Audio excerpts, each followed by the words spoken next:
nuestro centro de capacitaciones de ITEC, sino también en varios clientes a los que visitamos y varios cursos que damos personalizados a empresas.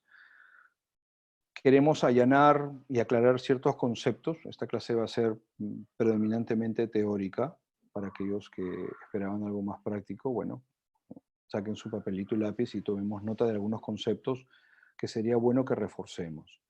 Nos hemos dado cuenta que a medida que hemos crecido, nuestro país, nuestros socios de negocios, no todos hemos tenido la oportunidad de pasar por una educación formal o de invertir mucho tiempo porque hemos tenido que trabajar y dedicarnos a producir para nuestras familias.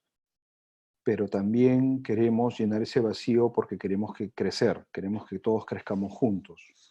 Como siempre decimos, el éxito de nuestros socios, de nuestros clientes es nuestro éxito. Y queremos por eso darles las herramientas para lograr ese éxito. Y una de ellas es esto. Yo sé que a veces hay personas que no son muy fanáticos de las clases teóricas, pero a veces es necesario. De este curso se desprenden otros, de este webinar se desprenden varios otros que ya van a tratar tecnologías puntuales, pero necesitamos cubrir los fundamentos. ¿Ok? Bueno, comenzamos. Presentarme nuevamente, mi nombre es Eduardo del Valle, para aquellos que no me conocen. Yo estoy certificado, tengo 4 certificaciones de MikroTik, soy técnico electrónico y licenciado en Administración de Empresas. He trabajado en tecnología más de 25 años, justo hoy día conversamos en otra capacitación, que yo empecé a utilizar con modems o acopladores acústicos, y me sentí un poquito viejo. Ya somos dos, bienvenido. Base 4, me imagino. Joey nos indica que sí, él también comenzó con modems y acopladores acústicos. Sí, eran épocas interesantes. Hemos visto la evolución de la tecnología a lo largo de nuestra vida. Mi primer procesador fue un 8086, 8088. Con reliquias, decíamos, cosas interesantes. Tuve la oportunidad de trabajar 16 años en un colegio de educación de kindergarten hasta 12º grado, era modelo americano. Y ahora soy uno de los instructores de ITEC, arquitecto de soluciones para Comutel, y aquí estoy para compartir con ustedes todo este conocimiento y esta experiencia para que todos podamos crecer y mejorar. Como les mencioné, este curso está orientado a llenar ciertos vacíos, ciertos conceptos que muchas veces no discutimos o no están claros. La idea es fomentar la sana y discusión responsable y profesional. Muchas veces vamos a tratar de simplificar algunos conceptos para que se entiendan mejor, no vamos a tratar de ser muy precisos. Aquellos que hayan llevado una certificación de otra marca, por ejemplo, de MikroTik Academy, de Cisco, de algunos, van a tener información mucho más puntual, mucho más técnica, teórica. La idea acá no es llenarnos de conceptos técnicos, ideas, sino entender y ayudar a aclarar dudas.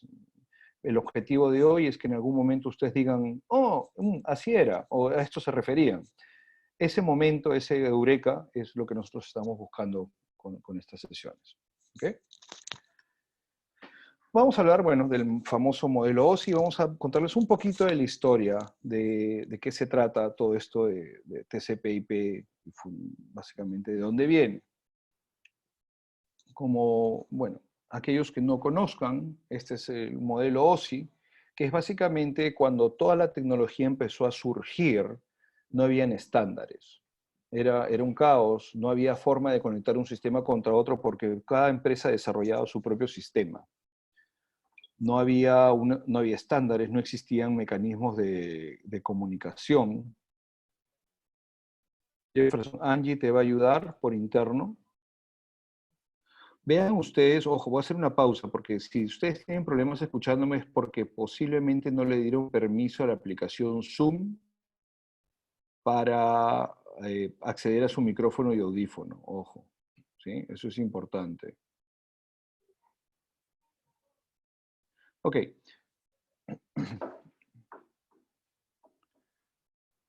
El resto sí me escucha bien, ¿no? Sí, te escucho bien. Perfecto, Brendy, muchas gracias, bienvenida. Bueno, entonces, Se desarrolló este modelo, o hay un estándar que es el ISO IEC 7498-01, que fue lanzado en 1984, hace ya mucho tiempo, para aquellos que les gustan los numeritos y los acrónimos, ahí lo pongo. Y básicamente es la forma de hacer que sistemas diversos de diferentes fabricantes, diferentes sistemas operativos, o sea, hoy en día, ¿qué es? Todo Windows, yo utilizo Macintosh, Apple, alguien puede utilizar Linux por ahí, pero antes existía una diversidad de sistemas operativos propietarios que no estaban diseñados para hablar con otros. Los ecosistemas de tecnología eran muy cerrados porque la idea era que yo te vendía, que yo soy la empresa XYZ y yo quería que toda tu infraestructura sea utilizando el sistema XYZ y por eso lo hacía tan cerrado que nadie más pudiera conectarse. Eso ya no es aceptable. Hoy en día, si imagínense que compren un switch que no es compatible con el switch que ya tienen instalado, que tengan que comprar la misma marca, el mismo modelo para que trabajen. Eso es inaceptable. Hoy en día, por decirlo así coloquialmente, un switch es un switch y debe funcionar con todos, sea la marca que sea. Y eso se debe gracias a este estándar, el modelo OSI, y que básicamente se divide en dos grupos. El grupo que está marcado abajo con azul es el grupo sobre el cual vamos a trabajar el día de hoy, que es la primera capa, las primeras tres capas. Comienza la numeración de abajo hacia arriba. El nivel físico es la capa 1, el nivel de enlace es la capa 2, nivel de red la 3, nivel de transporte 4, nivel de sesión 5, presentación 6 y aplicación 7. Las tres primeras capas suceden generalmente en la tarjeta de red, en el equipo que se conecta y en la computadora, en el sistema operativo. Pero las capas superiores, para simplificar la explicación, generalmente suceden en los programas que utilizamos, en nuestro navegador de Internet, en nuestro programa de correo electrónico, etc., etc. ¿Ok? A medida que yo voy yendo de abajo hacia arriba, voy encapsulando los contenidos. Es básicamente, no sé si han visto esas películas, esos dibujos animados donde uno abre una caja y dentro de esa caja hay otra caja. Y dentro de esa caja hay otra caja. Y así hasta que al final llegas a una cajita chiquitita y que sale un tornillito o algo chiquitito. Entonces, a medida que tú subes, vas metiendo, vas sacando de la caja y a medida que tú bajas del modelo de la capa 7 hacia la 1, vas abriendo las cajitas. Y al final, lo que se transmite son señales eléctricas en el caso que utilices un cable Ethernet. ¿Okay? En la capa 1, tratamos el nivel de conexión. Es el hecho de coger un cable de red, Ethernet, de cobre, y enchufarlo a la computadora. Ahí estamos cumpliendo con la capa 1. Nuestra tarjeta de red tiene la capacidad de enviar señales eléctricas, voltajes y corrientes a través de ese cable de mi computadora hasta el switch. Pero hay otras metodologías de conexión. Por ejemplo, en este momento mi computadora está conectada utilizando inalámbrico, el Wi-Fi de mi casa, porque todos estamos en nuestras casas, ¿no? Y utiliza radiofrecuencias. Entonces, en este caso no utiliza voltajes a través de un cable de red, sino utiliza una tarjeta que emite y recibe señales de radiofrecuencia por el aire, hasta una antena. Pero también el hecho de yo conectarme es establecer una conexión a la capa física, inalámbrica, pero física. Hay diferentes medios, hay fibra también, hay cobre y hay radiofrecuencia. Son los tres medios básicos en los cuales nosotros dividimos. Definitivamente hay alguna tecnología por ahí que utilice algún medio diferente, pero estos son los tres grupos básicos. ¿Okay? En la capa 2 es donde ya tenemos conexión, porque en la capa 1 solamente nos conectábamos, en la capa 2 ya podemos transmitir información. Los equipos ya se conocen, utilizan el MAC address. ¿Quiénes de ustedes no conocen lo que es un MAC address? Si me lo ponen en el chat, se los agradecería. Si no, voy a asumir que todos los conocemos. Pero, perfecto, Brendy, gracias. Todos nosotros, a mí siempre me encantan las analogías, todos nosotros tenemos un documento de identidad personal. Y Josías, por favor, Angie te va a ayudar. A Josías, que no tiene audio, por favor, gracias. Wilber, un poquito agresivo, dale. A ver, Y justo esa es la idea de esto, empezar a aclarar estos conceptos. Todos nosotros hoy día prácticamente cuando nacemos ya nos asignan un número de DNI, que es el Documento Nacional de Identidad. En el Perú no hay dos personas, desde el punto de vista, o sea, si es legal y correcto todo, no hay dos personas con el mismo DNI. Y tengo un amigo que es abogado que me puede decir, sí, hay casos en los cuales se duplica, pero son fraudulentos. Ok, de eso no vamos a hablar, ¿ok? Vamos a hablar de las cosas como se deben hacer, como siempre lo hacemos en Comutel y Genitec. No hay dos tarjetas de red con el mismo nombre, digamos. El MAC address es el número que es como nuestro, existen los homónimos, sí, pero tienen DNIs diferentes, ¿ok? Así es. Pueden tener nombres similares, puede haber dos personas con nombres exactamente iguales, pero su DNI es diferente, ¿ok? El DNI de las tarjetas de red, tanto sea de Ethernet, o sea de fibra, o sea de wireless, es el MAC address. Todos los fabricantes del mundo de tarjetas de red, de cualquier tipo, están obligados a grabarles un número que es único. Y este número está representado por unos octetos. Y más adelante vamos a ver esa información, pero se los voy a adelantar aquí. Voy a saltar una transparencia. Y les voy a mostrar cómo se ve un MAC address. Un MAC address se ve así. Yo lo he simplificado, le he puesto 1, 2, 3, 4, 5, 6, pero son octetos, están agrupados, y la primera parte, los tres primeros grupos, son el código del fabricante. Hay una institución, una organización central, que se encarga de asignar a cada fabricante. ¿Y qué fabricantes hay? Tenemos Tricom, tenemos Broadcom, tenemos Huawei, Apple. Cada marca que fabrica chips solicita que se le asigne un código de fabricante. Y los tres últimos grupos son números seriales que continúan, posiblemente inician en el 000000 y de ahí continúan hasta que se acaben y de ahí tienen que solicitar otro código de fabricante. Por ejemplo, Tricom tiene varios códigos de fabricante porque ya ha excedido la cantidad de números que puede asignar con un código. Entonces tiene que generar una nueva secuencia. No puedes añadir un 0 adelante como se hizo con los celulares. Se añadieron 9, 9, 9 porque faltaban dígitos, por tanto que se había vendido. En este caso tienen que solicitar un nuevo código de fabricante. Y cuando se utilizan herramientas para analizar los MAC address, uno puede saber qué fabricante es. Si uno tiene algún problema de red, puede saber quién fabricó esa tarjeta y eso te ayuda a identificar, ¿no? Por ejemplo, si tienen un DVR, tiene un código de fabricante. Si tienen un servidor HP, tiene un código de fabricante. Entonces, ustedes con eso pueden identificar la información. ¿Ok? Y este número está grabado en la placa. No se puede modificar. No se puede cambiar. Lo que sí se puede, a veces en algunas soluciones, ya alguien me va a decir, es posiblemente modificarlo temporalmente o clonar el MAC address. ¿Sí? Sí, es posible, pero siempre el MAC address está grabado en la placa y generalmente es el número de serie del equipo. Todos los equipos que son en red generalmente utilizan el MAC address de la primera interfase con su número de serie.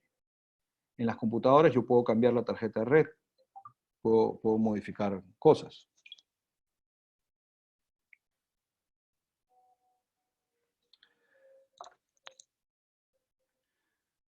¿Hasta aquí alguna pregunta con la capa 2?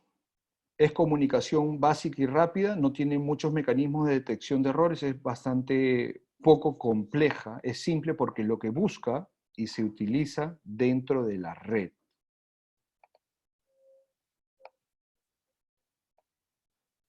Yo estoy monitoreando por si acaso mi ancho de banda, les cuento, para saber en qué momento mi audio se va a degradar, pero de todas maneras me lo hacen saber por el chat, por favor, si hay algo que no se entendió bien o quieren que lo repita, les agradezco. Entonces, las tarjetas de red se encargan de esta parte. No es todavía el sistema operativo, no es el procesador, pero, por ejemplo, si aquellos que utilizan MikroTik se pueden conectar en capa 2 utilizando el MAC address desde su computadora hacia su equipo. Otras marcas también tienen Mac Telnet y otras aplicaciones similares que no trabajan en la siguiente capa, que ahorita la vamos a ver, que es la capa 3. En esta capa 3 ya utilizamos un direccionamiento IP. Más adelante vamos a conversar un poquito de lo que son las direcciones IP. Y voy a hacer una analogía interesante para que lo tengan claro.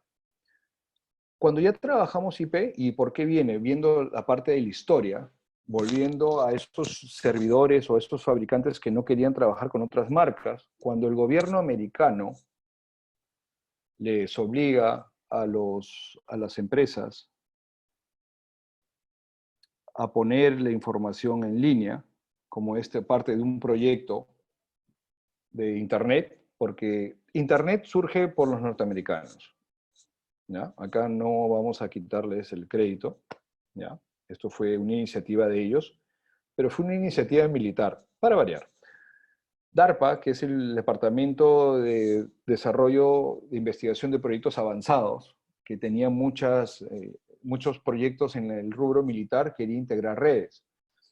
Pero acá salió algo bueno también, porque querían integrar redes no solo militares, sino también redes educativas. Querían que las universidades, los centros de investigación tengan acceso a información y se puedan conectar entre ellos. Esto fue bastante bueno, pero ahí se dieron cuenta ellos que tenían protocolos no estándares, que cada quien hablaba, unos hablaban con 6 bits, 7 bits, estoy exagerando un poco, y la comunicación no era compatible, no podían hablar los unos con los otros. Entonces, por ello, ellos desarrollan y proponen este protocolo que permitía interactuar exitosamente entre una diversidad de sistemas operativos, de aplicaciones y de programas. Si esto no hubiera sucedido, hoy en día lo que estamos haciendo no sería posible. Esto ya viene desde los años 70. Algunos de nosotros no habíamos nacido. ¿Y qué proponen? Como parte de todo esto, ya tenemos los protocolos, tenemos las capas, tenemos el diseño, pero también tenemos que entender que las redes tienen diferentes tipos de cobertura. Y vamos a hablar un poco de qué topologías existe desde una manera simple. Vamos a hablar de la extensión de estas redes para poder conversar más adelante y sobre todo en los otros webinars y cursos que vamos a ofrecer, poder ya hablar el mismo idioma. Y vamos a también conversar sobre las tecnologías y qué medios utilizan para conectarse. Algo importante siempre, a mí me gusta comenzar cada capítulo con la definición del término. Y ayer justo estaba conversando con una persona que no sabe mucho de tecnología y le pregunto, ¿qué entiendes tú por redes? ¿Qué es una red? Y me dice, bueno, de computadoras, obviamente, estábamos hablando. Y yo sí, estamos grabando por si acaso el webinar y lo vamos a colgar en nuestra página, ¿sí? Tranquilo, concéntrate en nosotros. Gracias por solicitar el permiso, me parece muy bueno. Gracias. ¿Qué es una red? Es un sistema, porque tiene una estructura y todo lo que sea. Cuando utilizamos la palabra sistema, definimos que hay una estructura jerárquica y hay ciertas reglas. ¿Ok? Es un sistema, es una estructura que permite interconectar dispositivos para el intercambio de información. Esa es una de las definiciones más simples que van a encontrar. ¿Y por qué vamos a lo simple? Porque de ahí podemos elaborar ya conceptos más complejos. ¿Qué tipo de información? ¿Qué tipo de estructura? Se preguntarán. ¿Qué tipo de dispositivos se conectan a esta red? ¿Cuáles acceden? ¿Cómo intercambiar la información? Ahora, algo que ya hemos visto es que el protocolo TCP/IP es una de las piedras angulares. Es lo que se llama la foundation, es la base del intercambio de información entre las redes.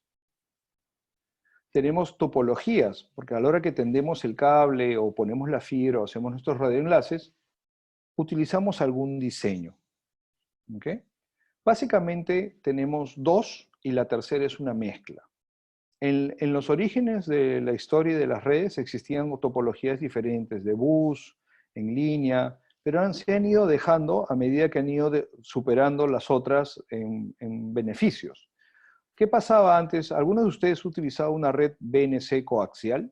Que se ponía un cable coaxial y se enchufaban todas las máquinas a una tarjetita que parecía un conector de cable TV, más o menos similar, y se utilizaban TES. El problema de ese tipo de redes, para aquellos que la hayan usado, o sea, recordarán que si se rompía el cable en algún sitio, era un cable duro, los conectores no eran muy buenos, eran complicados, la gente los pateaba, los jalaba, Si se rompía el enlace en cualquier segmento de la conexión, era un cable largo, toda la red se caía.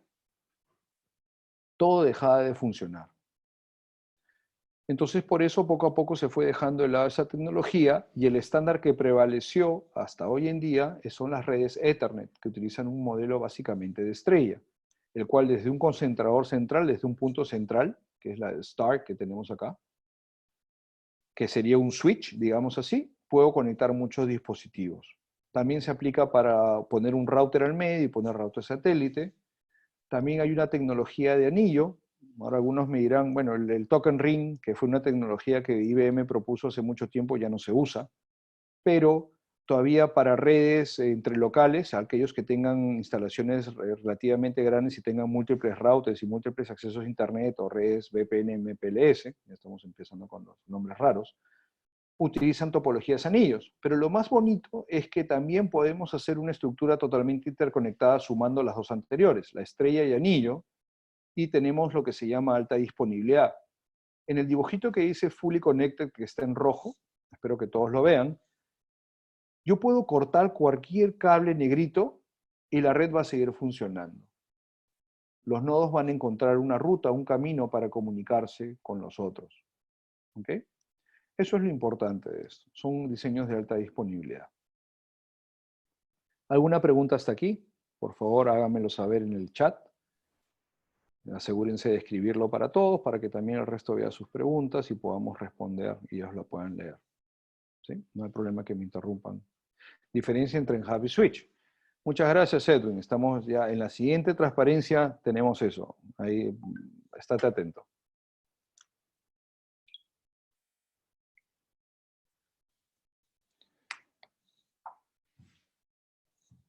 Vamos bien, muchas gracias.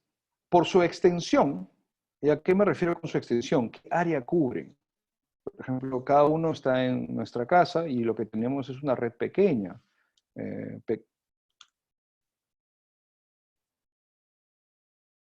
Lo que tenemos es una red pequeña. Por ejemplo, yo tengo 26 dispositivos conectados en mi red, que lo considero una red pequeña. Algunos tienen más, algunos tienen menos, pero también tienes redes que incorporan varios locales, que son redes más grandes. Por ejemplo, las entidades del gobierno, las universidades, los hospitales que tienen redes interconectadas, los proveedores de Internet. ¿Y cómo los agrupamos? Existen tres redes básicas. Existía una más, pero sobre esa no se habla mucho, pero se las voy a mencionar más adelante. Tenemos las redes WAN, que son redes de cobertura amplia, que son redes posiblemente internacionales. Normalmente nos referimos a la WAN como Internet, porque está hecha por una colección de hosts mucho más grandes de lo que podemos imaginar. Saludos, Juanjo, bienvenido desde Bolivia. Te agradecemos tu participación.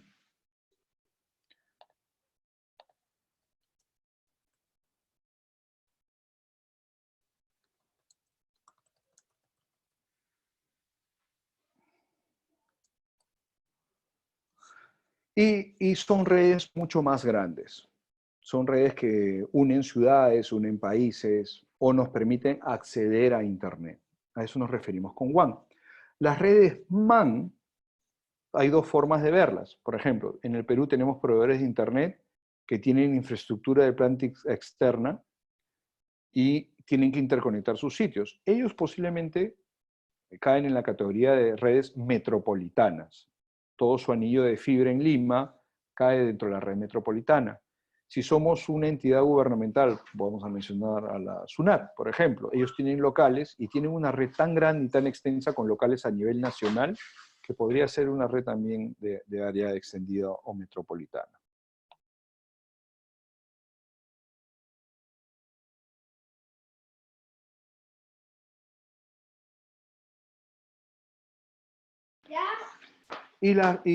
Y permiten interconectar varios locales, varios dispositivos, varios edificios.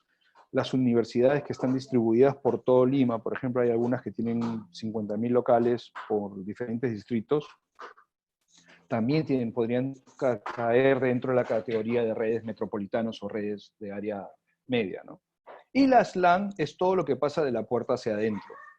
Todos ustedes tienen una red LAN en su casa. Desde el punto también, en el momento que tienen un router, ya están generando una pequeña LAN al interior de su domicilio, de su empresa. La PAN, gracias Edwin, y esa es la que no pongo, es personal, Personal Area Network. ¿De qué se trata? Cuando antes Hazme un favor, Edson tiene problemas con su audio, si le das una manito. Gracias, tienes que dar, ahí escríbele, por favor. Si yo tengo dispositivos que se conectan a mi celular, por ejemplo, es la red personal, son dispositivos que yo llevo, que yo tengo conmigo, que se conectan. Si mi reloj es un reloj smartwatch y se conecta a mi celular, si mi celular se conecta con mi audífono, si mi celular se conecta con mis lentes de Google, que no tengo, que ya no existen, bueno, son difíciles de conseguir, esa red personal vendría a ser una PAN. ¿Ok, Edwin? No sé si eso aclara tu pregunta. Inicialmente se utilizaba Bluetooth, se sigue usando, ha ido mejorando, ahora hay Bluetooth de baja potencia que permite hacer que las baterías de los dispositivos duren más, da mejores velocidades, ha ido evolucionando. Pero eso es básicamente una PAN, ¿no? La LAN es toda una red ya dentro de un edificio, de una instalación. ¿Estamos bien hasta ahí? ¿Seguimos avanzando? ¿Alguna pregunta?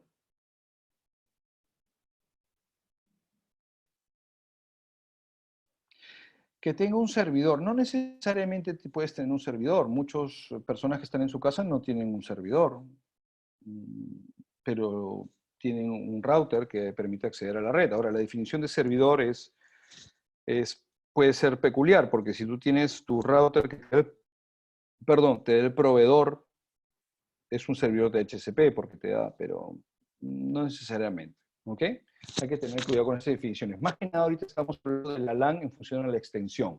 Quiere decir que es una red mediana pequeña que está contenida en una estructura física, en un edificio, en una casa, en un cuarto, ¿ok? En un campus, ¿sí? A eso nos referimos con LAN ahorita. Y es privada. Así es, Denis. Red PAN es entre tus dispositivos. También que es bueno conversar sobre los medios que se utilizan. Muchas personas creen que el cable de cobre es la única forma de llevar conectividad o de extender una red. Muchos de nuestros clientes también trabajan con radiofrecuencias, pero hoy en día se están moviendo también a lo que es fibra óptica con instalaciones de FTTH, de GPON, ¿no? Haciendo su backbone o su red dorsal utilizando fibra óptica. Y cada uno de ellos utiliza una metodología de acceso al medio diferente. Y aquí recuerden que ya haciendo una analogía, estamos en capa 1, es cómo nos conectamos, cómo establecemos la conexión. En el caso del cobre, utilizamos señales eléctricas, voltajes y corrientes. ¿Ok? En el caso de fibra óptica, ¿qué utilizamos? Utilizamos láser, utilizamos comunicación binaria, láser prendido, láser apagado, modulaciones, ese tipo de cosas, a través de la fibra óptica. Y en el caso de las conexiones inalámbricas, utilizamos radiofrecuencias. Y para las radiofrecuencias tenemos que mandar la información y hay un dispositivo que es la radio, que convierte esta data digital hacia comunicación que va a poder pasar por el aire, va a poder dejar nuestra antena, viajar por el aire utilizando el espectro radioeléctrico y llegar hasta la otra antena que recibe y va a poder hacer el camino de regreso. ¿Sí? Esas son las metodologías básicas. Por ahí alguien podrá encontrar alguna metodología adicional, más compleja, muy específica, comunicación utilizando transductores bajo el agua, porque el Wi-Fi no funciona bajo el agua, por ejemplo. Pero sí, estos son los casos más genéricos, más comúnmente usados. Y acá llegamos a este protocolo que, como les conté, en el año 70, el gobierno americano, DARPA, propuso, que es el protocolo IP, o el Internet Protocol. Vamos a ver más o menos de qué se trata de una manera muy simplificada. No vamos a entrar en detalles de tramas, de paquetes, tanto, porque lo que quiero es que tengamos conceptos claros. Vamos a hablar sobre el direccionamiento, sobre las máscaras, sobre qué son direcciones públicas y privadas, un poco de entender lo que es el ruteo básico, porque si queremos conectar redes, queremos tener comunicación entre redes, tenemos que trabajar con ruteo. Y ruteo es básicamente cómo dirigimos o cómo encaminamos los paquetes para que sepan a dónde llegar. ¿Sí? Vamos a hablar de los 3 protocolos básicos que nosotros queremos mostrarles, que es ARP, DHCP y DNS. ARP es un protocolo y servicios también. ¿Quiénes de ustedes han escrito una carta? ¿Recuerdan ustedes ese sobrecito con un papel que se trataba de que no pesara mucho, en el cual escribíamos algo a un familiar, o un pariente, o algún amigo, o alguna persona amada? Y lo poníamos dentro de un sobre, y en la parte exterior teníamos que poner la dirección de origen y la dirección de destino. ¿Sí? ¿Alguno de ustedes ha escrito una carta? ¿Cuántos de ustedes? Me gustaría saber eso, si lo pueden poner en los comentarios, para poder hacer cierta empatía Sí. con ustedes. Gracias, Brendy. Sí, Elizabeth, gracias. En el chat ahí me lo ponen, por favor. Sí, Edwin, fabuloso. Sí, qué épocas tan nostálgicas, tan románticas, ¿no? Hoy en día, así es. Y esa es la analogía. Gracias, Luis. La idea es eso. Cuando nosotros encapsulamos, cuando nosotros queremos enviar algo por internet, gracias, Giancarlo, nos esforzamos en dar estos ejemplos, lo que queremos hacer es meter esta comunicación, que es nuestra carta, a algo que nos permita que viaje por el sistema postal, por el sistema de SERPOS y que llegue a países como Estados Unidos, Australia.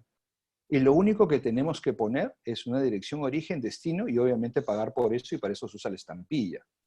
Lo mismo sucede con el protocolo IP. Para que un paquete sepa a dónde tiene que ir, yo tengo que decir el origen y tengo que indicar el destino. ¿Y cómo indico? En el caso de la carta ponemos de la dirección, y la dirección tiene un protocolo, tiene un estándar. El nombre de la persona, en este caso es la señora Jane Doe, la dirección, el distrito, la ciudad, el estado, su código postal y el país del que está escribiendo, ¿no? Puedo poner mi nombre, Eduardo del Valle, mi dirección, calle 1, XYZ, en el distrito de San Borja, no sé, cualquier distrito, y tiene su código, tiene ahora un ubigeo que ha cambiado, antes era Lima y un número, Lima 11, Lima 12, Lima 13, pero ahora se utiliza un código similar a los de Estados Unidos, de 5 dígitos, y tengo que poner el país. Miren qué interesante, qué compleja es esa información. Y nos exigían que la pongamos de esa forma. ¿Okay? Eso era lo importante. Porque si no la poníamos de esa forma, ¿qué pasaba? Nos lo rechazaban. En la oficina postal nos devolvían la carta. No sé a cuántos le han devuelto la carta. Entonces, lo mismo sucede con el protocolo IP. Acá yo les pongo lado a lado, y ya esta transparencia ya se las mostré, porque cuando trabajamos en capa 2, trabajamos dentro de la LAN. La comunicación es dentro de nuestro local, dentro de nuestra red. No necesitamos enviar esa información hacia afuera. Pero cuando ya necesitamos que la información cruce la puerta de la casa, cruce la puerta de la oficina y salga al exterior, tenemos que utilizar las direcciones como se debe. ¿Ok? Y seguir el estándar. Y estas direcciones tienen que ser públicas. A nadie va a saber si le digo que vivo dirección, mi casa, el cuarto del segundo piso. Nadie va a entender eso, porque se repite, todos viven en su casa y posiblemente muchas personas vivan o duerman en la habitación del segundo piso. Entonces tenemos que utilizar lo que se llama direcciones públicas. Pero ahorita vamos a llegar a eso. Lo que quiero que vean que es una serie de números que se asignan. En lo que es Internet Protocol, utilizamos una numeración que es totalmente diferente a la capa 2. En la capa 2 utilizamos códigos hexadecimales. Segundito, que se recupere mi conexión de Internet. Ya, ¿ok? Utilizamos octetos hexadecimales para lo que es la capa 2, que los ven acá arriba en verde y en azul, que les hablé que es el fabricante y es un número secuencial. Pero en el caso de la comunicación en capa 3, utilizando tecnología IP para comunicarlos entre redes y para que mi paquetito, mi carta, pueda salir de mi casa y llegar a Kuwait, no sé, a Burundi, tengo que utilizar el direccionamiento de IPs. Pero para eso, como les dije, necesito tener IPs públicas. Otra analogía que a mí me gusta hacer es, por ejemplo, muchos de nosotros trabajamos en una oficina o hemos trabajado en alguna empresa que tiene una central telefónica y que tenemos un anexo en nuestra mesa, ¿cierto? Ese anexo tiene una numeración interna. Puede ser el 100, el 120, el 1000, el 1001, el 200, el 300, pero son numeraciones internas, privadas, que solo funcionan para hablar entre anexos. Para que a nosotros alguien nos llame desde la calle, tiene que llamar al número de la central telefónica, que es un número público, que nos lo ofrece generalmente nuestro proveedor de telefonía. En el caso de Comutel es el 480-1010, el 01-480-1010, si lo marcan en un celular, y ustedes están llamando a la central telefónica. Si ustedes quieren hablar con ventas, apretan un botón y se lo comunicamos a ventas, pero ustedes no pueden marcar directamente el anexo del personal de ventas. ¿Se entiende la analogía? Para comunicarnos hacia el exterior, tenemos que usar los números públicos, y estos números públicos son todos aquellos que son ruteables. ¿Ok? Hay un grupo de números, que son los privados, que están aquí, que los puedo usar yo para mi LAN interno. Nadie tiene que enterarse, nadie tiene que saberlos, no es necesario, porque ellos nunca van a acceder directamente a mi anexo, ¿ok? A mi equipo. Ahora, todo esto es para IP versión 4. Ojo, váyanse preparando, y esto es totalmente más allá de lo que queremos ver hoy. Con IP versión 6, todos los dispositivos que estén conectados a una red van a tener un IP público. Ojo, váyanse preparando, bastante café. ¿Sí? Estos números, si ustedes quieren revisar, ahí está el RFC, que es una documentación oficial del grupo que definió el estándar, donde está especificado exactamente estos rangos que les muestro. Ahora, algunos de ustedes me podrán decir que notan que las máscaras son peculiares. Por ejemplo, en el caso de la 10000, la máscara 8, o esta máscara, si la quieren expandida, sí, es reconocible. Pero normalmente nosotros hemos estado acostumbrados a trabajar con 17216 con una máscara de 16. Pero en verdad, la máscara asignada a ese segmento, a esa clase, es una máscara 12. Por lo que puedes usar la 17217, 17218, hasta la 31. Imagínense, muchos de nosotros no sabíamos eso y estábamos limitados a trabajar solamente con los dos últimos dígitos, los dos últimos ceros, para poder hacer modificaciones. ¿Cómo estás, Andy? Bienvenido desde México. Miren, sí, bueno, ya comenzamos hace más o menos media hora, pero bienvenido a unirte, y después vamos a poner el video publicado en nuestra página para que puedas acceder a lo que te perdiste. Muy atento. Bienvenido. Esperemos que todas las cosas estén bien por allá también. Entonces, también en los IPs de la 192.168.00, también trabajamos, normalmente hemos trabajado con una máscara 24, ¿no? Pero también podemos trabajar con máscaras 16, lo que quiere decir que podemos utilizar desde la 192.168 hasta de la 0 a la 255. ¿Sí? Podemos utilizar todo el segmento. Voy a poner mute a todos. Gracias. Bienvenidos.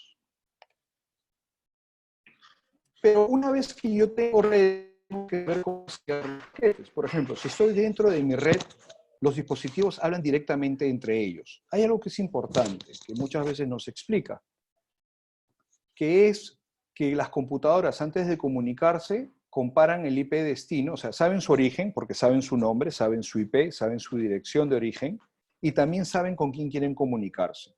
Ellos van a evaluar esas dos IPs.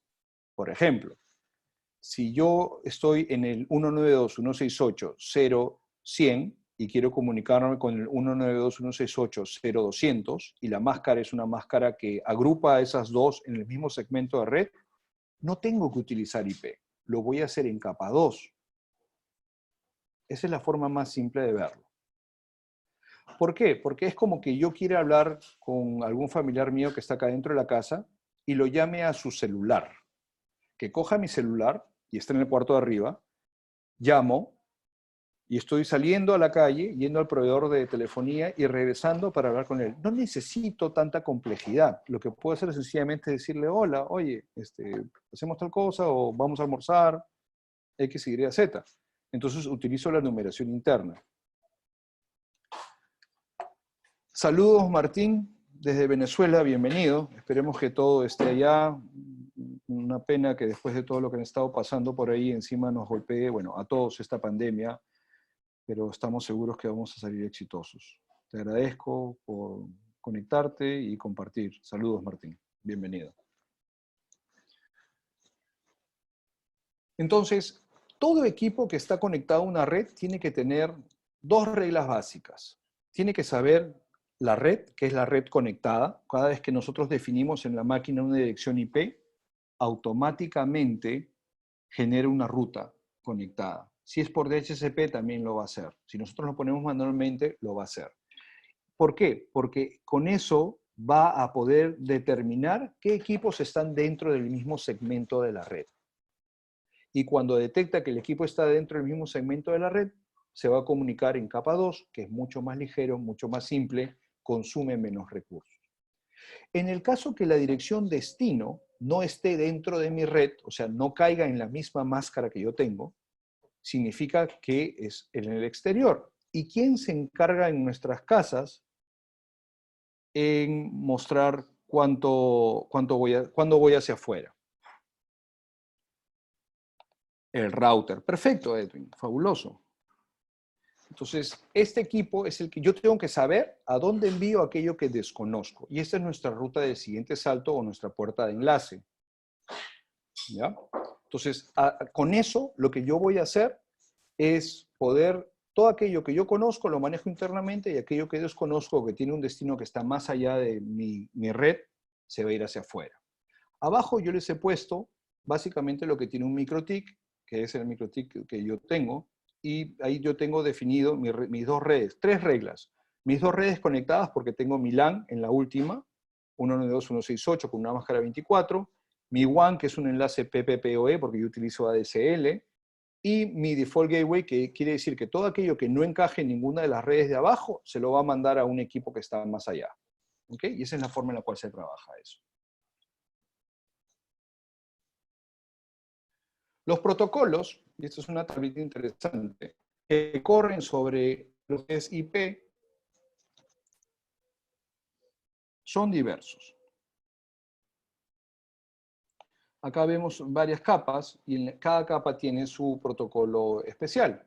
Por ejemplo, en la capa de interfaz de red utilizamos el ARP, el L2TP, el Ethernet, aquellos que ya tienen conocimiento de túneles, saben lo que es L2TP, porque hay VPNs que utilizan este protocolo en capa 2. Cuando trabajamos en la capa de Internet, que es la capa 3, ya tenemos el IP, el IPsec, que se utiliza también para hacer VPNs, para hacer relaciones de seguridad, de confianza entre redes diferentes. ICMP, que es uno de los más importantes, que más adelante lo vamos a ver con el PIN. Y de más arriba ya tenemos las capas de transporte y capas de aplicación que van más allá de lo que queremos cubrir el día de hoy, pero ahí se los pongo para que vean, por ejemplo, el SSH, el SMTP, que es para enviar correos, ¿no? El TCP, el UDP, diferentes cosas. ¿Para qué sirve? ¿Cuál es el objetivo de los protocolos? Permitir que diferentes sistemas o aplicaciones se conecten a diferentes idiomas, digamos así. Establecen ciertos criterios o ciertas reglas para comunicarse. Además, proveen mecanismos de seguridad y de control, porque mientras más arriba vamos en la estructura del modelo OSI o del modelo TCP, la seguridad y la corrección de errores, evitar que el mensaje sea incorrecto. Por ejemplo, si yo digo alguna palabra que ustedes van a decir, perdón, no se entendió, ¿podría repetir? Cada vez que vas más arriba en la estructura, esos mecanismos de corrección de errores son mejores. Me puedes interrumpir y decirme, no se entendió, repite por favor. ¿Ok? Entonces así se va avanzando. Además están orientados a ofrecer seguridad. Unos están orientados a conexión y velocidad, como por ejemplo TCP es mucho más pesado, demora mucho más, y UDP por otro lado es un protocolo que está orientado a voz, a cosas que yo solamente quiero enviar. Los juegos utilizan UDP, muchos de ustedes tienen cabinas de juegos, entonces los juegos trabajan sobre UDP, porque no me importa saber si llegó el mensaje, o sea que yo pierdo una pantallita, un cuadrito, no me afecta, pero yo quiero reducir la latencia, y cuando utilizo TCP/IP la comunicación demora más. Es como que el sobre es más grande, es más complejo. En cambio, UDP utiliza sobrecitos para enviar la información mucho más pequeños. ARP es el protocolo que me permite, y es automático, obtener la dirección, o sea, hacer un mapeo entre los IPs y las direcciones de red. Y en esta pantalla tenemos un ejemplo de la red, de una máquina dentro de la red, en este caso es de Sergio, un compañero mío, que su computadora mantiene una tabla interna para determinar si el dispositivo, por ejemplo, él quiere imprimir y su impresora tiene una dirección IP dentro de su red, no hay problema. Pero si está imprimiendo dentro de su red, su computadora va a tener que saber, oye, pero ese IP está dentro del segmento, voy a usar el MAC address, y a la derecha, él tiene la primera columna, es la dirección IP, y a la derecha tiene la dirección MAC address. Y esto se va haciendo automáticamente. Hay un servicio dentro de nuestra computadora que está asociado a la tarjeta de red, que se encarga automáticamente de evaluar esta información. Nosotros no tenemos mucho que hacer acá, salvo que en algunos casos nosotros querramos en un servicio siempre reconocer el equipo que se conecta para darle el mismo IP. Eso es un mapeo IP 1 a 1, pero está más allá del curso, se dicta en lo que es el MikroTik básico, para aquellos que estén interesados, manténganse al tanto, y permite que cada equipo, cada dispositivo en red mantenga su propia tabla. Los routers, todo equipo red maneja. Ahora, cuando ustedes compren un switch, y un poquito ya va adelantando de lo que nos preguntaron hace un rato, es que los switches saben por qué puerto, en qué puerto están conectados qué dispositivos, porque ellos también internamente manejan una tablita de ARP. Saben qué MAC addresses están conectados a qué puerto. De tal forma que cuando yo estoy, por ejemplo, al puerto 1 y quiero hablar con un dispositivo que está en el puerto 5, la información no tiene que ir a todos los puertos, solamente va de frente del puerto 1 al puerto 5, porque el switch sabe dónde están los dispositivos. Saludos, José Chambilla Conde, que se conecta desde Bolivia. Buen día. Eso es el protocolo ARP. Es algo que sucede automáticamente en todos los sistemas operativos. ¿Y qué pasa? Ahora que tenemos el DHCP, es la siguiente capa, porque para poder nosotros conectarnos tenemos que tener una dirección IP, para poder trabajar, para poder tener internet, para poder conectarnos hacia afuera. DHCP es uno de los servicios fundamentales en una red. Personalmente no recomiendo manejar redes estáticas porque incrementan la complejidad. A medida que uno va creciendo, si tenemos 2, 3 dispositivos, podemos usar IPs estáticos. Pero a medida que vamos creciendo y tenemos que prepararnos mentalmente para algún día manejar instalaciones con 100, 200, 1000, 2000 equipos, hacerlo con estáticas es muy complejo. Los únicos dispositivos en una red grande que deben estar, o mediana grande o de cualquier tipo, en una red que deben estar con IPs estáticas, son los dispositivos que conforman la red, que definen la red, que son la base de la red. Por ejemplo, el router, ¿no? Debe tener la dirección 1, por ejemplo, es la que yo recomiendo. Si venimos desde de Unix, vamos a usar la última de la red, la 254, pero generalmente recomiendo la 1. Ese debe ser tu puerta de enlace por defecto. Tu switch, si es que tiene un IP, le asignas los primeros IPs, el 2, 3, 4 y 5, tu antena nunca se va a mover, pero los dispositivos que son clientes, que consumen los servicios de la red, como por ejemplo la laptop, mi teléfono, inclusive mi televisor que se conecta por Wi-Fi para ver Netflix, es recomendable que tengan DHCP. ¿Sí? Simplifica mucho la administración. Si viene un visitante, un amigo mío, bueno, estos días no puede venir nadie, pero cuando ya todo se normalice, alguien vendrá, se conectará a mi Wi-Fi y yo no tengo que ponerle un IP manualmente. Yo no tengo por qué tocar su equipo y configurar una dirección IP dentro de mi red. Sencillamente dejo que mi servidor de DHCP se encargue de darle esta información. ¿Y qué información básica le va a dar? Le va a dar la dirección IP con su máscara para saber a qué red pertenece, le va a definir cuál es la puerta enlace, por dónde debe mandar el tráfico para salir a Internet, ¿ok? Y un DNS para poder trabajar lo que es resolución. ¿Está claro hasta aquí? Lo único que algunos pueden no entender ahorita es lo que es DNS y lo vamos a ver en la siguiente transparencia. Si tienen alguna duda o pregunta, no se olviden de ponerlo en el chat. DNS. Muchas gracias, Luis. Luis Robles, de Senati. ¿Cómo estás, Luis? DNS. A mí me encanta ponerlos en inglés los nombres, es Domain Name Service o servicio ex estudiante de Comutel. Ex estudiante, no, eres estudiante de Comutel, Luis. Sigues acá. Nuestra relación no termina, seguimos creciendo. Y tech hoy en día, ojo, sí, eso es importante. Héctor, buena pregunta. Los servidores, si sirven, si la gente se conecta hacia ellos, es recomendable que sean estáticos. Porque si no tendrías que estar cambiando la dirección todo el tiempo, salvo que le asignes una dirección de DHCP estática, pero tampoco es recomendable. Más adelante vamos a ver otra razón por la cual yo recomiendo poner direcciones estáticas a la infraestructura de red. ¿Ok? Hazme acordar, por favor, cuando lleguemos a la parte de administración de la red. El DNS es un servicio que nos permite resolver y convertir los nombres en IPs. En verdad, en Internet, al igual que, por ejemplo, en nuestro teléfono, hoy en día nos hemos un poquito discapacitado con estos teléfonos tan inteligentes y ya no marcamos los números telefónicos. Nos hemos olvidado muchas veces del número telefónico de la casa, de nuestros familiares, de nuestras parejas, de nuestros amigos. Porque lo que tenemos es una agenda de direcciones en la cual ponemos el nombre, ponemos el número, y lo único que hacemos es buscar a la persona, porque si nos olvidamos de su nombre tenemos otros problemas. Buscamos el nombre y apretamos y automáticamente marca. Eso es el equivalente a la resolución de DNS. ¿Qué pasa? Yo ya no marco números, yo pongo nombres. Si yo quiero ir a comutelperú.com, yo no tengo por qué saber la dirección IP. Sencillamente en tu navegador pones comutelperú.com y el sistema de DNS se va a encargar de convertir eso al número al que debe conectarse, a la dirección IP. ¿Ok? Y eso funciona tanto en las redes internas, por ejemplo, si alguien tiene una red grande donde tenga un servidor Windows y tenga directorio activo, el servidor de directorio activo es el servidor DNS de la red porque todas las máquinas se van a registrar con él. En el caso de las redes domésticas, muchos no tendrán un DNS interno porque utilizarán el DNS de su proveedor de Internet. Y en mi caso, bueno, ¿por qué hacerlo simple si puedo hacerlo difícil? No, mentira. Porque tengo ciertos experimentos, ciertas aplicaciones que quiero utilizar. Yo sí tengo un servidor DNS. En este caso, tengo dos opciones. Mi MikroTik como caché de DNS, que es algo bastante simple y básico, que hace las consultas hacia mi servidor de mi proveedor. Y por otro lado, también tenía, cuando utilizaba IP versión 6, tenía un servidor propio para poder resolver algunos problemas de la implementación de IP versión 6 en Perú. ¿Okay?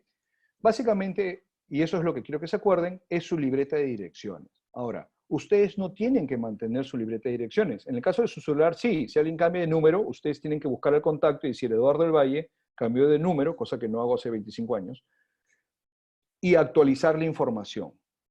¿Ok? En este caso, nosotros no mantenemos esa base de datos, esa tabla de correspondencia entre nombres y números, sino los servidores de los proveedores y los servidores globales se encargan de mantener eso, nosotros simplemente le hacemos las consultas. ¿Ok? ¿Alguna pregunta sobre DNS? Para pasar al siguiente tema, ¿cómo vamos bien? Déjenme tomar un poquito de agua.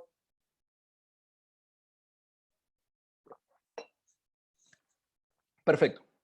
Entonces, ya llegamos, conocemos cómo se comunican, qué capas está, y ahora vamos a contestar una pregunta que nos hicieron hace un rato, de qué dispositivos conforman esta red. Tenemos una diversidad de dispositivos y hoy en día ya no se incluye en muchas de las presentaciones porque ocupa espacio y ya no se usa lo que son los hubs. Pero lo voy a explicar al final para responder una pregunta que me hicieron. Cuando el Internet llega, por ejemplo, a mi casa, y hagamos una analogía con algo que podemos relacionar fácilmente. De la calle llega mi proveedor y me pone un equipito. Si está llegando por ADSL, en mi caso, me pone un módem ADSL que se encarga de convertir la señal de señalización telefónica, de par telefónico, ADSL, hacia Ethernet. En mi caso, yo lo he puesto en modo bridge.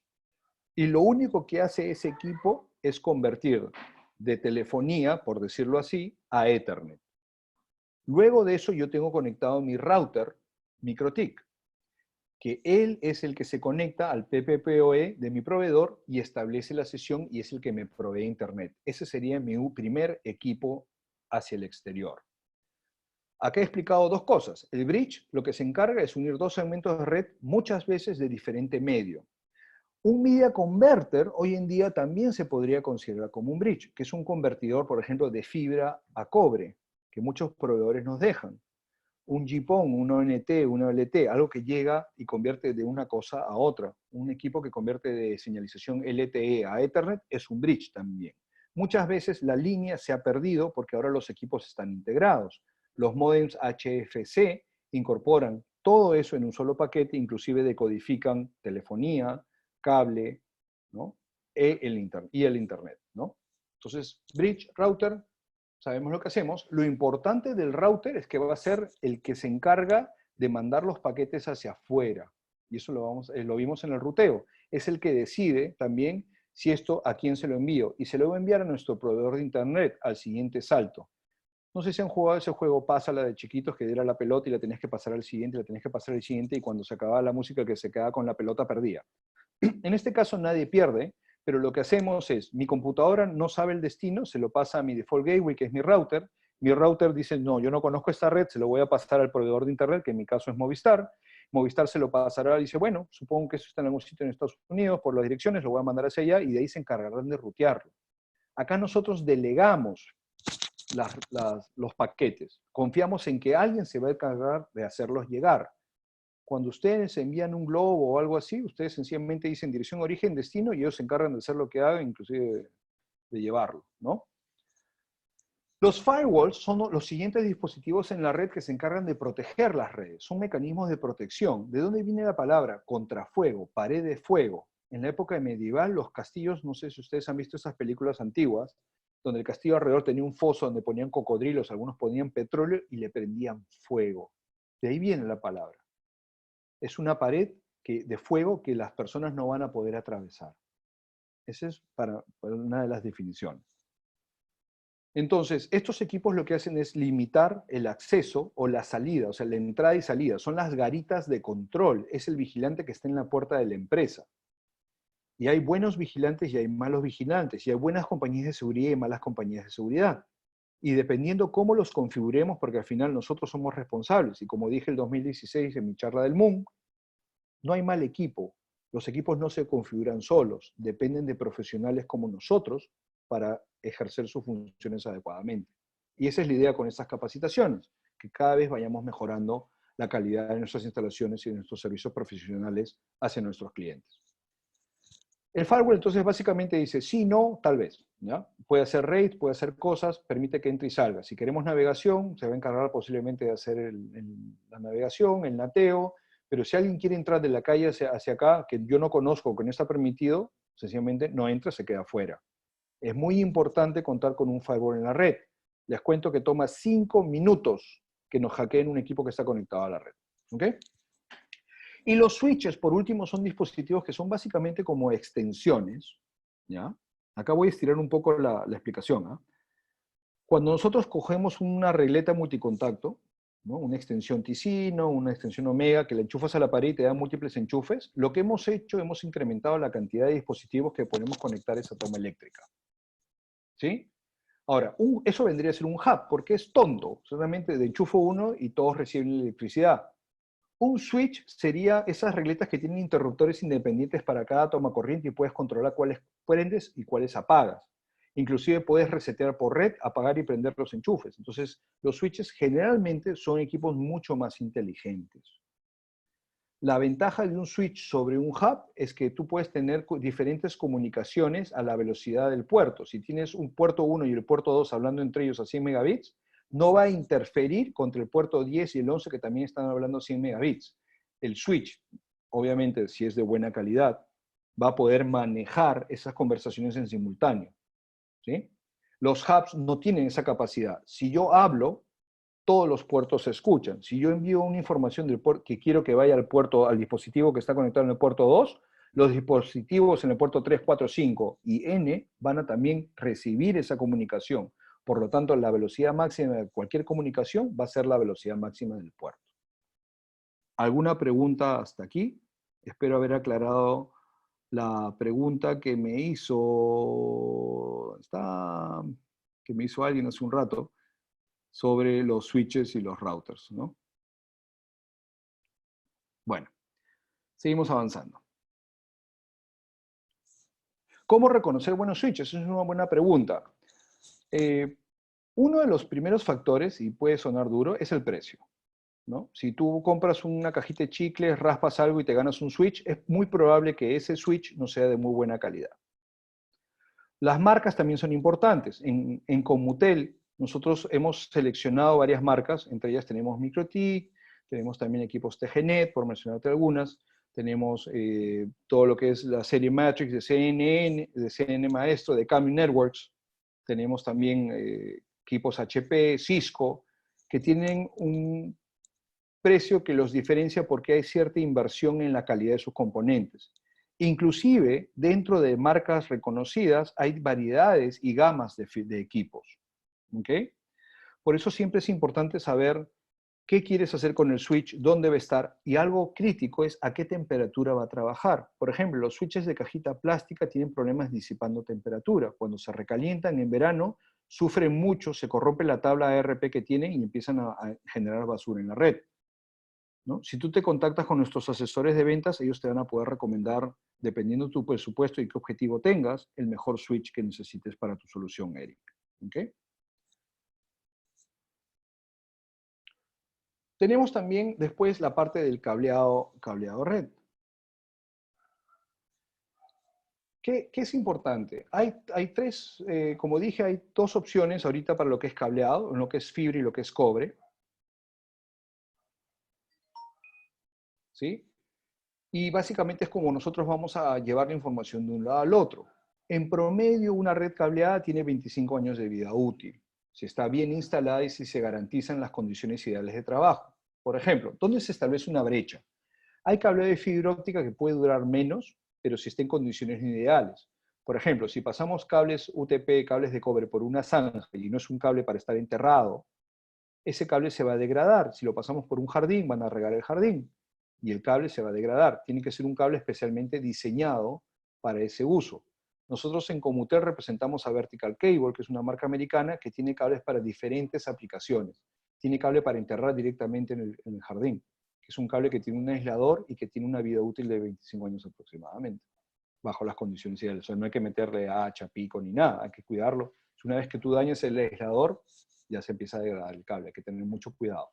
Tenemos cables también que tienen mensajero para colgar de poste directamente, coaxiales que llevan señales de voltaje también para cámaras, muy importante. Contacten a su representante, a su vendedor, Ricardo Danudis, o cualquier persona que conozcan en Comutel, comuníquese a nuestro canal de ventas para que les dé más información al respecto.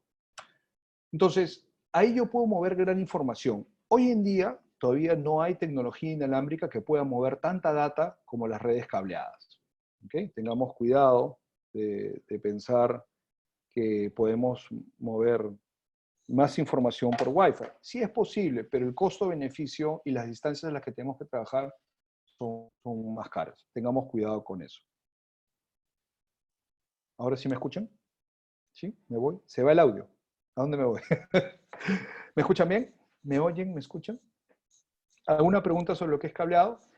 Todo lo que es cableado estructurado, también tenemos otro webinar que vamos a comunicarles en algún momento, y tenemos cursos de cableado estructurado, de las herramientas, de las normas, de la diferencia entre cableado vertical y horizontal. La idea es que nuestro cableado, sea de cobre o de fibra, nos permita conformar la red dorsal, la columna vertebral de una red, y sobre eso ya podemos distribuir más hacia los clientes. Las redes cableadas de cobre, en este caso, bueno, muchos de ustedes ya saben, es UTP, que es cable que es conocido, que está con blindaje, el STP, que tiene un blindaje de metal para protegerlo. Además, en ambos modelos tenemos cables para enterrar, para colgar, para lo que ustedes necesiten. Y las categorías, lo que se llaman las categorías que definen las velocidades, van desde la 5, 5E, la 6 y la 6A. En lo que es fibra, tenemos multimodo, monomodo, que es dependiendo cuánta información puede llevar y a qué distancia. También vamos a lanzar un webinar sobre lo que es fibra para un poco contarles de todas estas tecnologías y las longitudes de láser que utilizan. Y las velocidades que podemos mover en las redes cableadas. Sí, Luis, y lo de fibra, apúntate, comunícate con Angie, escríbenos para ponerte en la lista para ese webinar, ¿ok? Las velocidades que podemos mover van desde los 100 megabits hasta los 100 gigabits. Hoy en día, empresas, por ejemplo, como Huawei, que es un partner tecnológico nuestro, el cual nosotros ofrecemos sus productos, ofrecen conexiones de hasta 100 gigabits. Es increíble. ¿Ok? 100 es lo más básico. Cualquier dispositivo de la red hoy en día trabaja con 100 megabits, hasta los lectores de huellas, las cámaras, pero ya todo se está moviendo hacia 100 gigabits, hacia velocidades mucho más fuertes. Y ahí llegamos a la... Joel tiene una pregunta interesante. ¿Cuál es la diferencia en fibra óptica y UTP si ambos trafican a 1 gigabit? ¿Qué pesa más? ¿1 kilo de plomo o 1 kilo de plumas? Esa es la pregunta que yo te haría. Alguien me dice por ahí, me dijo alguna vez que los electrones se cansan más cuando van por cobre. Es lo mismo. Es correcto. Muchas gracias, Elizabeth. Al final lo que tú mueves son velocidades, está determinado por la velocidad máxima. ¿Sí? 1 kilo de plumas o 1 kilo de plomo. Gracias, Alfonso. Tratamos siempre de buscar estos ejemplos, ¿sí? Para poder ayudar a entender a veces conceptos más complejos y que nos confunden. Siempre vamos a lo básico. En lo que es wireless, lo que es inalámbrico. Ah, ojo, sí, las distancias. Tú con cobre no puedes llegar más de 100 metros. Y la latencia depende de los equipos. Los cables generalmente no afectan la latencia, sino los equipos que atienden las necesidades. Y eso lo vamos a ver más adelante. Lo que es inalámbrico está definido por una norma dictada por el Colegio de Ingenieros Eléctricos y Electrónicos de Estados Unidos. Es una organización internacional basada en Estados Unidos, para variar. Y la norma es el 802.11. Y dentro de esa norma 802.11 se definió lo que se llama, bueno, algunos discuten de que existe, que no existe, lo que se llama fidelidad inalámbrica, wireless fidelity. Y en los inicios de los tiempos, para aquellos que vivimos esa parte de la historia, se propusieron dos estándares. Siempre hay dos bandos. Por ejemplo, en el fondo hay sitio creo que hay dos familias, ¿no es cierto? Que siempre se paran peleando, los ricos y los pobres, los del sur y los del norte. En este caso, cuando se lanzó los primeros estándares inalámbricos, hubieron dos grupos de empresas, ¿no? Era como la pelea entre Betamax y VHS, que lanzaron el estándar A y el estándar B. El estándar B trabajaba en 2.4 GHz, que es una frecuencia en la que se opera, y el estándar A, que fue lanzado por otras marcas, entre ellas Sony, por ejemplo, que trabajan en la frecuencia 5.8 GHz. Se pelearon, uno tenía más distancia, el otro llevaba más información, pero el problema fundamental de A era que era muy caro los radios. Producir los chips para las computadoras o los dispositivos era muy caro. B era mucho más barato, tenía ciertas limitaciones, pero muchas veces una de las ventajas principales de un producto es que sea asequible, que sea de un costo económico.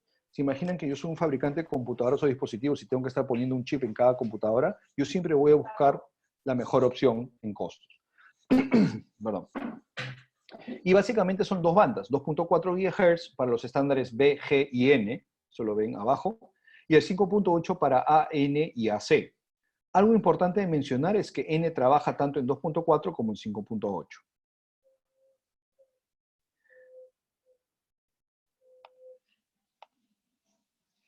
Voy a apagar tu camarita, Edison, disculpa. Ya. En 2.4 soportamos tecnología MIMO que podemos atender a muchos usuarios, ¿ok? Pero tenemos ciertas limitaciones en función de la velocidad. En el caso de B llegamos hasta los 11 megabits teóricos, ideales y en un solo sentido. Recuerden ustedes siempre que la comunicación es bidireccional. Y para ello tenemos que enviar y recibir la comunicación.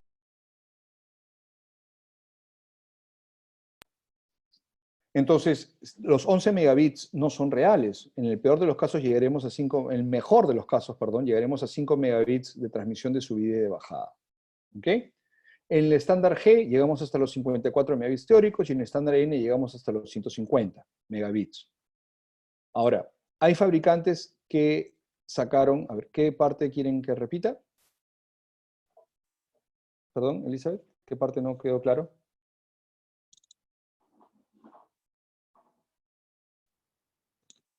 Aló. La diapositiva anterior. ¿Esta de acá? Ah, perfecto. Bueno, básicamente lo que dije aquí es que el estándar de inalámbrico por el cual nos regimos actualmente en lo que es Wi-Fi es 802.11. Ahora, las dos bandas de abajo, lo que yo dije fue que es importante notar que tanto en 2.4 como 5.8 existe el N. ¿Ok? Hay dispositivos N en 2.4 y dispositivos N en 5.8. Y hay algunos que trabajan en los dos radios. Cuando ustedes compren un equipo, un enlace punto a punto, asegúrense si quieren mejores velocidades de trabajar en los estándares más altos. Hoy en día recomendamos AC, El único detalle con el AC es que requiere una instalación mucho más fina. ¿Okay? En 2.4 es más permisivo y nos permite más flexibilidad en la instalación. La velocidad dependerá del espectro, sí, dependerá del tráfico que existe, del ruido, de varias cosas. 2.4 no hay AC en 2.4. Siguiente transparencia, estábamos definiendo las velocidades máximas teóricas de cada estándar, el B, el G y el N. Y además, abajo les he puesto algo muy importante, que es uno de los errores más comunes que vemos y es una de las cosas que queremos difundir. En verdad, solo existen 3 canales usables. Y eso también tratemos de ser muy respetuosos cuando nosotros instalamos soluciones en la vía pública o hacemos distribución. Los canales que nosotros recomendamos son el 1, bueno, el estándar, no solamente nosotros, sino que tratamos de evangelizar y de compartir esta información, el 1, 6 y 11. Y esas son las frecuencias. ¿Ok? ¿Y por qué sucede eso? Porque, a ver, otro ejemplo les voy a dar, les ha gustado mis ejemplos. Cuando ustedes utilizan la radio en el auto, ¿se han dado cuenta que siempre entre estación de radio y estación de radio hay un espacio de 0.5 en la frecuencia? Cuando ustedes giran la perilla, los que tienen radio analógica, a la hora que van avanzando, lo que se trata es de evitar que las dos radios se traslapen y que se pisen entre ellos y que en algún sitio escuchemos a 2 emisoras diferentes en el mismo canal. Entonces, por eso tenemos que dejar esta separación.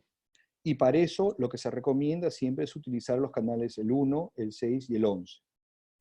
Y siempre separarlos lo más posible. Si yo pongo 2 antenas, no voy a poner 2 antenas con 1. Tengo que poner una con 1, una con 6, para que no se molesten, no se estorben entre ellas. ¿Sí? Eso es una recomendación. Yo tengo fotos, y eso lo podemos compartir luego, de instalaciones donde tenemos equipos en el canal 2, en el canal 7, 8, o canales de mucho ancho de banda que pisan a 2. Es como que cuando vamos a una fiesta y nos ponemos a bailar, empezamos a pisar a todo el mundo. Nos van a botar de la fiesta. ¿Ok? Portémonos bien. Entonces, en resumen, el 1, 6 y 11 son los canales que debemos usar. ¿Qué hacer si hay 20 APs? Bueno, depende si estamos hablando si son tus 20 APs, o son 20 APs de la competencia, o son 20, bueno, habría que ver. Más la competencia está saturada. Efectivamente, esa es una de las limitaciones que hay en la banda de 2.4. Pero ahora también podemos trabajar en la banda de 5, y eso es a lo que estamos ahora en transparencia. Tenemos más canales disponibles. Ahora, una de las desventajas de 5 es que las distancias varían, ¿ok? Al mismo nivel de potencia llegamos un poquito menos lejos, pero eso se soluciona utilizando mejores equipos. Hay 3 estándares, como les dije, el A, el N y el AC. Ahora, los equipos en 5.8 soportan lo que se llama multimimo, lo que quiere decir que como ya tienen diversidad de antenas, tienen 4 antenas, pueden atender a 2 usuarios a la vez, 2 o más, dependiendo cómo se comuniquen. Recuerden que la importancia de servir Wi-Fi, de ser un punto de acceso a Wi-Fi, es la capacidad de los clientes para que se conecten. ¿Ok? Las velocidades teóricas están acá, 800A, 54 megabits teóricos, N540, AC 1300. Se utilizan 3 chains y hay inclusive velocidades superiores, pero que todavía no son estándar, no son soportadas por los dispositivos. Estos son los canales, y estos canales sí no se traslapan. Todos estos canales los podemos usar. Como ven en esta tabla, no se pisan entre ellos. Estos son canales más pequeños. Acá podemos usar canales más grandes, pero nos quedan solo 5 canales. Entonces siempre tratemos de utilizar los canales más angostos. ¿Sí? Se recomendamos de 20 MHz. Hay situaciones en las cuales solo puedes utilizar 5, que es el ancho de banda. Es como que tú quieras enviar un camión tráiler por una carretera de trocha, no va a pasar el camión. Tratemos de no ser ambiciosos o, digamos, egoístas con el espectro y seamos responsables y tratemos de utilizar los canales más pequeños que podamos, de 20, para poder pasar la información de la mejor forma posible y asegurarnos que nuestros enlaces sean de calidad. Estos son los canales en numeración para los que les gusta. ¿Okay? Y con eso cubrimos básicamente un poco ilustrarlos todo lo que es la parte de wireless que conforma una red de distribución. Hay enlaces de tipo punto a punto, de punto multipunto, Y también hay lo que se llama distribución interna. En el caso, por ejemplo, yo en mi casa estoy conectándome a mi AP utilizando un canal de 2.4. Otro concepto interesante es lo que se llama VLANs, que es una forma lógica de subdividir la red para poder separar servicios. Muchos de ustedes proveen servicios triple play, algunos clientes nuestros ya proveen IPTV, pero el problema normalmente sucede cuando el tráfico de IPTV empieza a consumir el ancho de banda de Internet. Entonces, por eso yo tengo que establecer ciertos canales y por eso he hecho este dibujito que se los voy a explicar. El cable azul, el tubo azul, el contenedor azul es todo el ancho de banda, o sea, toda mi conexión entre mi centro de datos y mi cliente. Y los tubitos de 3 colores que están adentro, el naranja, el amarillo y el verde, cada uno de ellos es una VLAN, a través de la cual yo voy a poder segmentar y únicamente va a pasar la información que yo necesito. En este caso, podríamos decir que la naranja es voz, el amarillo es data y el video es el verde. Yo añado siempre una de gestión, no lo he graficado, pero es importante siempre asegurarnos que tengamos una forma de llegar al equipo, aún así el cliente esté saturando el enlace. ¿Ok? Es importante, hay que tratar siempre de mantener las instalaciones o las configuraciones de VLAN simples. ¿Por qué? Porque muchas personas tienden a sobrecomplicar y utilizan. Puedes tener 1024 VLANs y ellos las usan. ¿Ok? Tratemos de tener 3, 4 VLANs como máximo para poder simplificar nuestra instalación. Y recuerden siempre documentar todas sus configuraciones. Acá llegamos a una de las partes más importantes. ¿Hasta acá tienen alguna pregunta sobre los temas que hemos cubierto? Háganmelo saber por el chat, por favor. Muchas veces cuando nos llaman los clientes, ¿cuál es la pregunta, Joel? Disculpa, hazla un poquito más específica.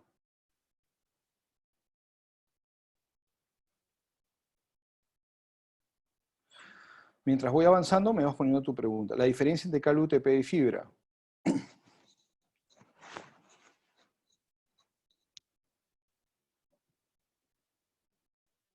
Wow, qué interesante. Me encantan las preguntas. Sí, me encantan las preguntas. Vamos a tener que hacer webinars para responder a cada una de ellas porque escapan de lo que queremos cubrir ahorita. Pero sí, estoy tomando nota. Bueno, a Juan sí le puedo responder ahorita porque sí, la calidad del servicio depende del ancho del canal. Si yo soy muy ambicioso y quiero utilizar un canal de 80, o sea, un canal muy ancho, si yo quiero intentar que el tráiler pase por la trocha, se va a caer, se va a desbarrancar y eso me va a afectar la calidad del servicio. Totalmente. Contestando a Giancarlo, me imagino, sí, las VLANs nos permiten, por ejemplo, como les decía, si tú ofreces triple play o si tienes HFC en tu casa, a través de tu cable de red que te da el proveedor, llegan las 3 VLANs. Llega una VLAN para el cable, llega una para la televisión, llega otra VLAN para tu data, para tu internet, porque ellos te tienen que asegurar un ancho de banda contratado, y para la telefonía llega otra VLAN. Entonces, ahí ellos están utilizando VLANs, y en su nodo central ellos estarán demostrando.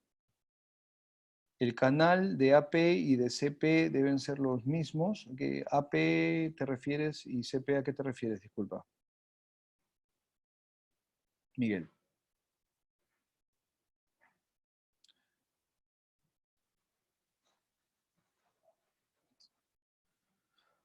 Ok. Access Point y cliente. Perfecto. Gracias. El que determina el canal es el AP. El cliente se conecta al canal que determina la antena, el access point. ¿Sí? Tú como cliente te sometes, o sea, tú te sometes a las condiciones del access point. El access point tú tienes que ponerlo en un canal adecuado, tienes que hacer un relevamiento de información y saber qué canales están disponibles y lo vas a poner en el mejor canal disponible, siempre y cuando sea 1, 6 y 11. Una vez que tú seleccionas en 2.4, seleccionas el canal, los clientes van a hacer un barrido, van a encontrar los SSIDs y se van a conectar a esa antena, a ese SSID en capa 1 y van a conectarse a ese canal. Si ustedes hacen un escaneo de red, no van a ver a los clientes, solo van a ver a las antenas que ofrecen y que anuncian una red disponible. Espero que eso conteste la pregunta. Avanzando, aquí lo que es administración de redes, sí, es totalmente recomendable. Muchos clientes, gracias Edwin, muchos clientes que nos llaman para hacer instalación de análisis punto a punto, nosotros solo podemos garantizar que la solución funcione bien si hacemos un relevamiento a través de un análisis de espectro y una visita a los sitios donde se van a instalar las antenas.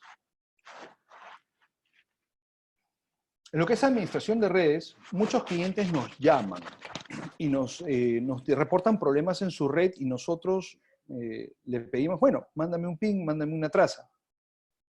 Yo sé que para muchos de ustedes posiblemente este concepto sea muy básico, pero quédense conmigo un ratito y vamos a entender posiblemente algunas cosas. Espero que aclarar algo. Pero para aquellos que nunca han usado un ping y un traceroute, son herramientas básicas de diagnóstico de red.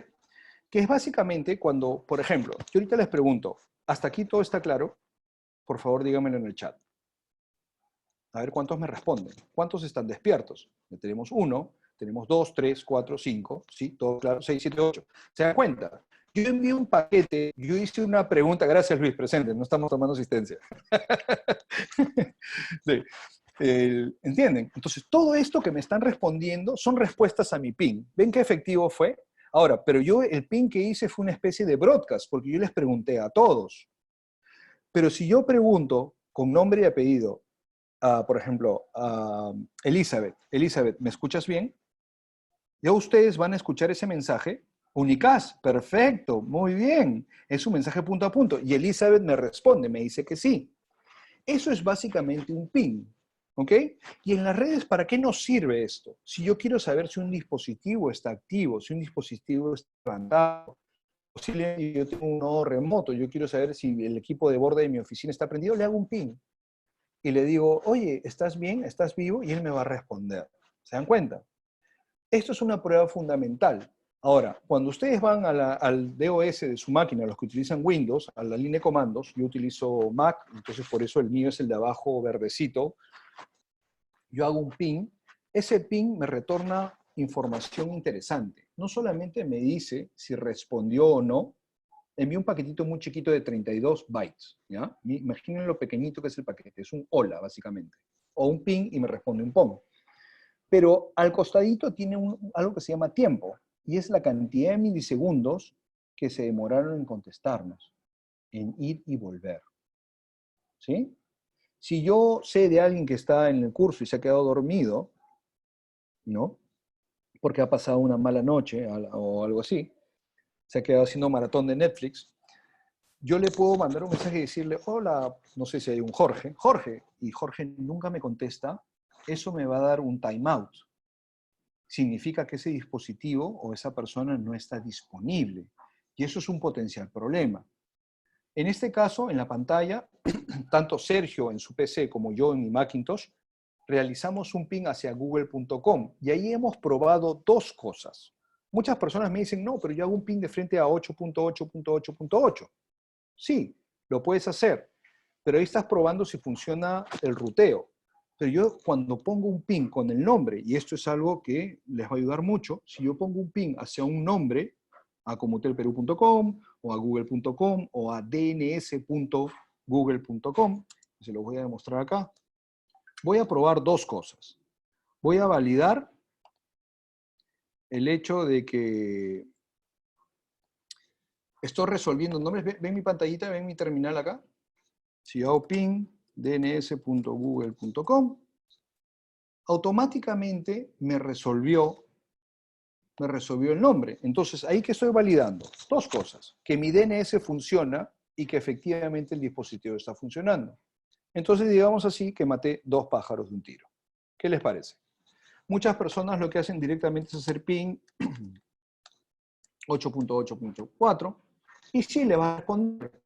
Tendrían que hacer otra prueba adicional para determinar si el DNS está funcionando o no. Y en este caso, miren, qué bueno que lo hice, nos salieron dos errores, porque dos de los paquetes que envié fallaron.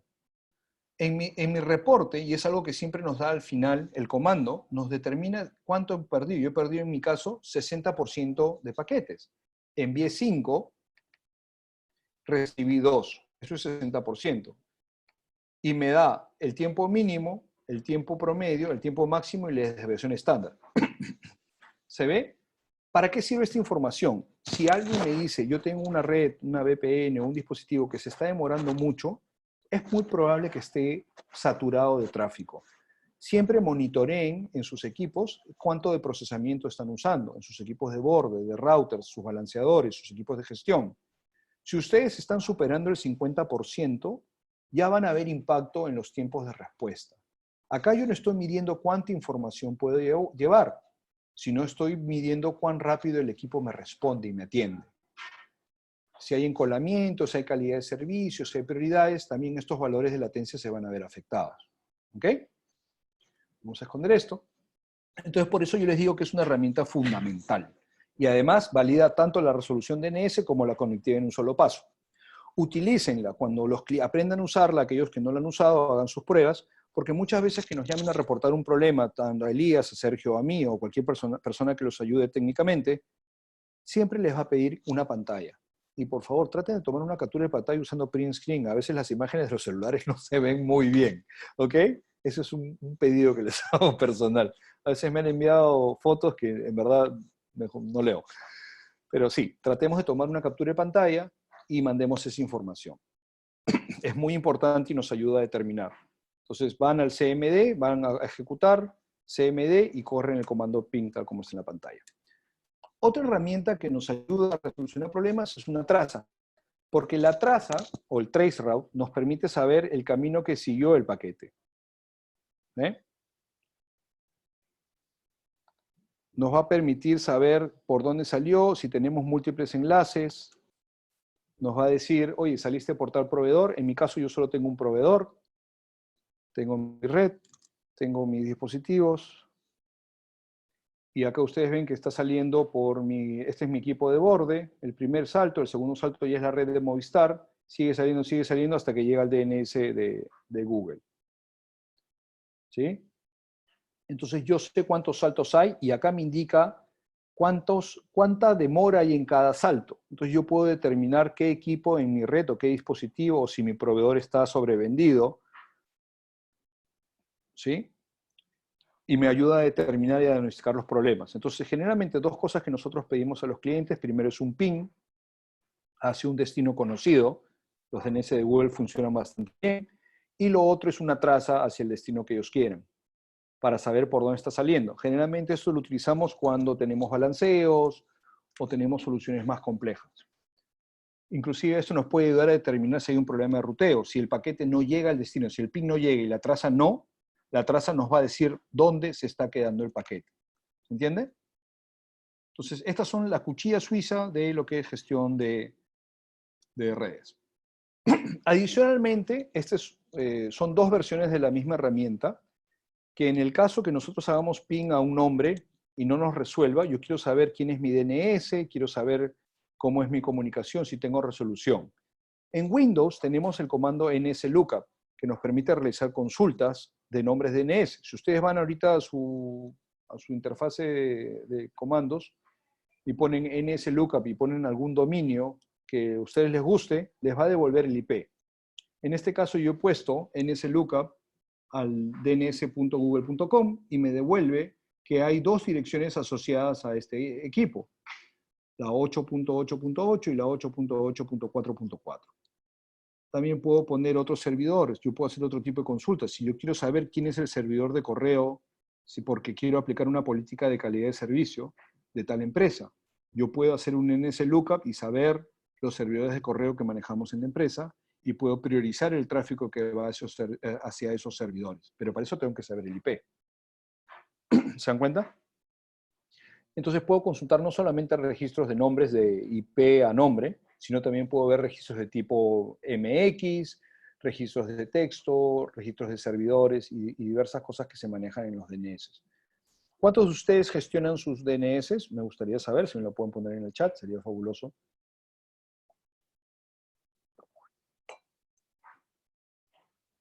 Ahora, hay otra herramienta también que algunos de ustedes espero que hayan usado, es interesante, y como decía el tío Ben de Spider-Man, un gran poder implica una gran responsabilidad. Wireshark es una herramienta que te permite saber qué está pasando por el alambre.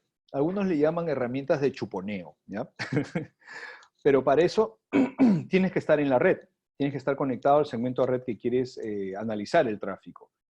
Y utilizando esa herramienta, yo se les recomendaría que la descarguen, es totalmente gratuita. Hay otras, Ethereal, hay varias empresas varios programas que te permiten hacer lo mismo. Tú puedes ver el tráfico de ARP, por ejemplo, cómo todos los dispositivos que están conectados a una red empiezan a actualizar su tabla de ARP y empiezan a preguntar, oye, ¿quién tiene tal IP? Y se le devuelve MAC address. Y es muy interesante y sería bueno que ustedes lo empiecen a utilizar. Pero también nos permite saber quiénes de ustedes han sufrido un loopback o una tormenta de broadcasts en la red porque alguien enchufó un cable de vuelta al switch. Yo he visto muchas situaciones de loopback en clientes y son terribles. Y Wireshark es una de las herramientas que nos permite determinar lo que está pasando en la red porque vamos a ver el bucle de retorno. Es bueno para analizar, para ver tráfico, todo ese tipo de cosas. Les recomiendo que la evalúen. Vamos a también dictar, estamos programando y por eso es importante que ustedes nos digan qué cosas necesitan, qué cursos quieren ver, para nosotros poder armarles la información que necesitan.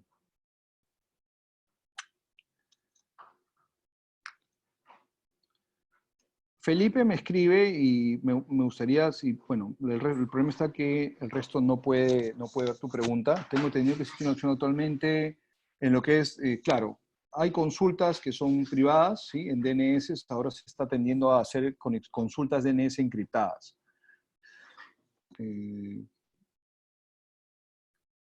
Sí, habría que ver si lo soporta. Google fue uno de los principales que proponía eso, pero hay problemas todavía en la implementación, por si acaso. Tenemos también aquellos que utilizan MikroTik, que son muchos de ustedes, creo. Sí, Joel, vamos a tomar nota de tu consulta. Yo soy ahorita certificado en Cambium, estamos empujando bastante los productos y tenemos mucha información para compartir con ustedes en estos 12 días que nos quedan. Y más adelante también continuaremos con todo lo que son webinars, cursos y capacitaciones. Y uno de ellos, sí, definitivamente Angie ya tomó nota y estate atento.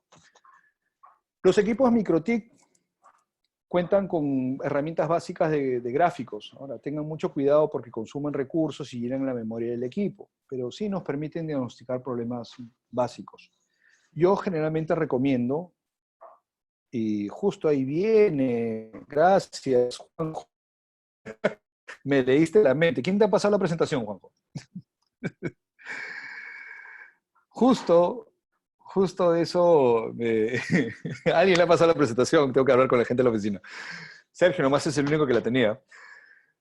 Cacti es una herramienta para hacer monitoreo, es totalmente gratuita, por eso yo siempre recomiendo, yo soy digamos así, un evangelizador de código libre y de soluciones gratuitas, porque yo entiendo que ustedes, que todos queremos hacer muchas cosas y a veces el presupuesto no alcanza, y tenemos que invertir en equipos, en buenas marcas, en buenos productos, pero también en soluciones que tenemos que poder sostener tratando de minimizar nuestros gastos.